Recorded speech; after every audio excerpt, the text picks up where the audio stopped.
Yo, what's good peeps? In this video, I'm going to be taking a very quick look at what I consider the most disappointing games released in 2020. Now let me start by saying that all of the games on this list I still think are worth playing at a point, so this isn't really a video that I'm going to be ripping these games to shred. However, these were games that I believe many of us had a lot of high hopes for, be it the trailers looking awesome, a game development schedule that went on forever, or just a ton of hype behind them. These are games that may be okay, decent, or even good, however they never quite lived up to what people wanted from them, or at least what I wanted from them. Number 10. もうすぐ試合が始まるね。 First and foremost, I must say that this actually isn't a bad game, and I do think it kind of floats into the underrated category of games released in 2020. But I will still say that I personally had higher expectations for this specific game.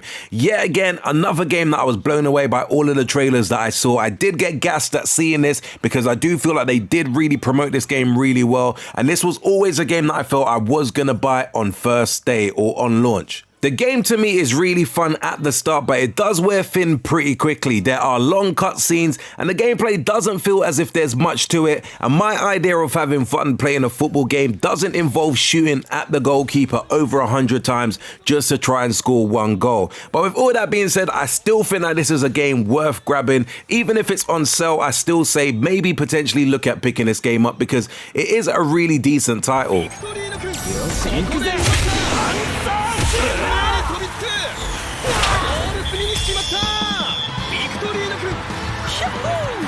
Number 9.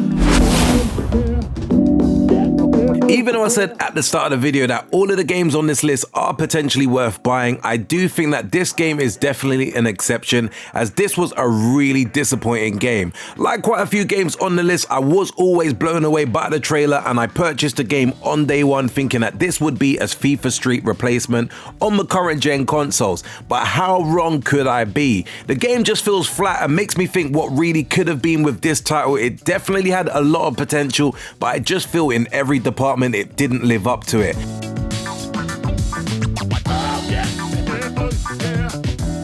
Number 8. File transfer. Drunk Lords was a game that thankfully came with games with gold, so I didn't need to spend a penny, but I still would want a refund on the time that I spent playing this game.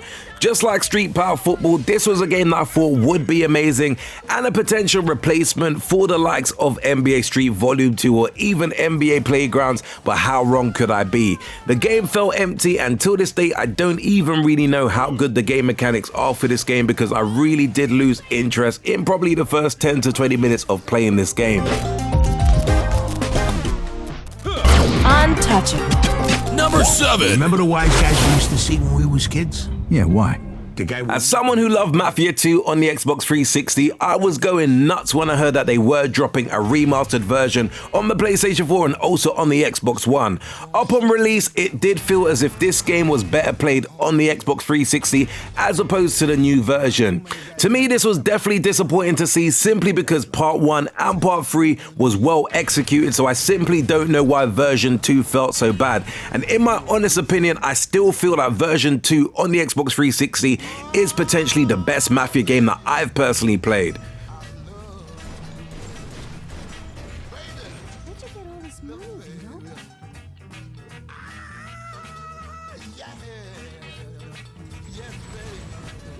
Number 6. To me, Crash Bandicoot 4 It's About Time is a really cool adventure game, but I personally had higher expectations for this game, and it is somewhat disappointing to me personally. The levels were a little bit too long in my opinion, and some of the levels will frustrate the hell out of you with how difficult they can be. The game mechanics was another issue that I did experience with this game because I still feel like the game mechanics wasn't as tight as they should be, especially for an adventure game. Maybe it sounds like I want to run away from a challenge and want an easy ride, but I just think that this game has tested my personal patience a numerous amount of times, and it definitely was a disappointing release for me. Yet again, like a few games on this list, I still think that this game is worth grabbing if you want to play a really decent adventure game on your Xbox One or the PlayStation 4, but for full price, I feel that you may be disappointed, so this is another game that if you do see it in the sales, maybe consider picking it up.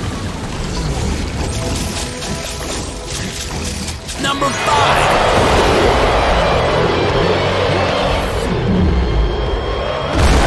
Instead of our annual WWE game, 2K put the main series on a break and gave us WWE 2K Battlegrounds instead.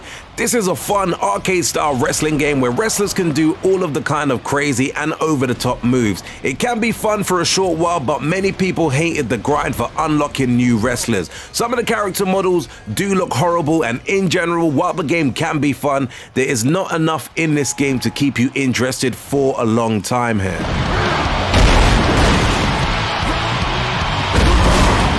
Number 4.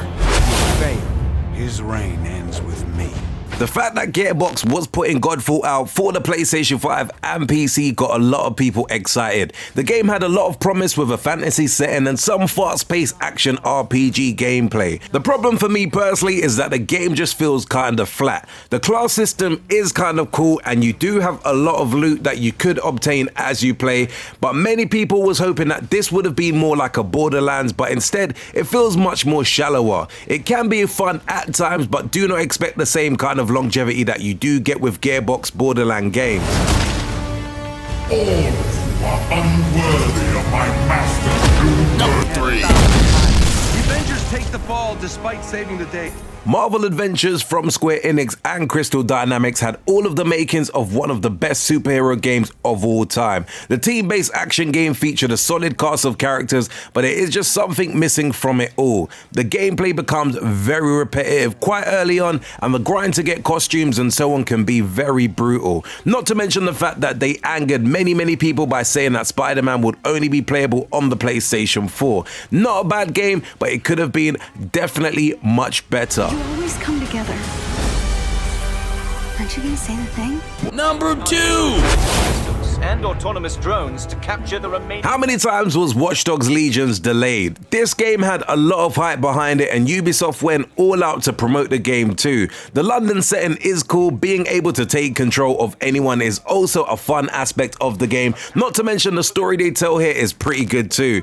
So what is the problem? Well, for me, Watch Dogs Legion is a game that missed its window. Had the game come out when it was supposed to, I personally believe that it would have been much higher thought of. Instead, the game was released, but it did not blow people away enough, especially as it was released just before the new consoles came out, so it kind of was forgotten about pretty much instantly. In addition to that, I personally feel like while it is a good game, I personally still do prefer Watch Dogs 2, which I feel like had a better game mechanic put behind it, but this definitely is one of those games that I still do believe is worth playing.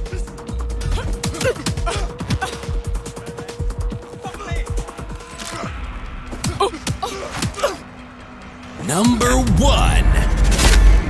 In 2077, they voted my city the worst. Okay, so I guess there's no real surprise here that Cyberpunk 2077 is sitting at the top of the pile.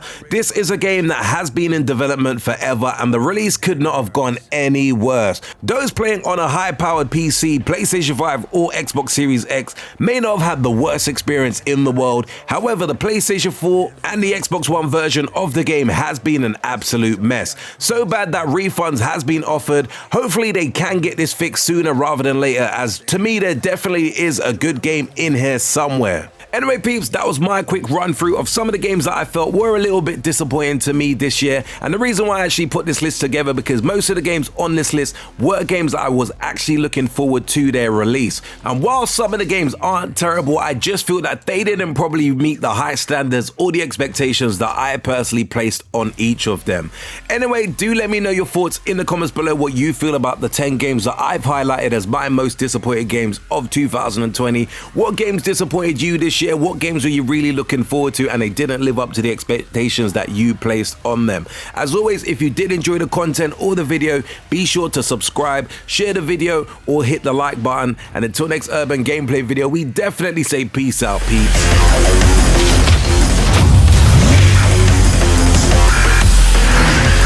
Make sure you hit that like and subscribe button for more cool urban gameplay videos.